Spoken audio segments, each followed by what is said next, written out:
Dharmapuri bus ஸ்டாண்டை சுற்றிய 3 கடை இருந்துச்சு. நல்ல வேலை இன்னைக்கு மூடிட்டாங்க. அந்த 717 அந்த 3 சேர்த்து நீங்க மூடிட்டாங்க. ரொம்ப நல்லா போச்சு, புண்ணியமா போச்சுன்னு சொல்லிட்டு.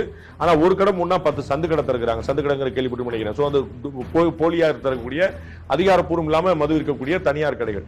அப்ப அந்த மாதிரி அதை மட்டும் சரி பண்ணுங்க சொல்லி சொன்னாங்க. ஸோ அது மக்களுக்கு ரொம்ப நல்லது செய்யக்கூடிய விஷயம், பெண்களுக்கு பாதுகாப்பு ஏற்படுத்தக்கூடிய விஷயம்.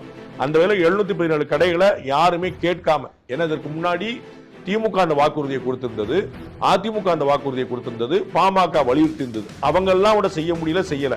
ஆனா அப்படி ஒரு வாக்குறுதியை கொடுக்கவே இல்லை. மதுக்கடைகளை மூடுவோம்னு திரு விஜய் அறிவிக்கவே இல்லை. தேர்தல் நேரத்தில் எங்கேயுமே அறிவிக்கல, பிரச்சாரத்தில் எங்கேயுமே அறிவிக்கல. ஆனா 717 கடைகளை, அதாவது பஸ் ஸ்டாண்டுக்கு, ரயில்வே ஸ்டேஷனுக்கு, கோவிலுக்கு, பள்ளிக்கூடத்துக்கு, இது மாதிரி அங்க பக்கத்தில் சுத்தி இருக்கக்கூடிய எல்லாம் நாங்க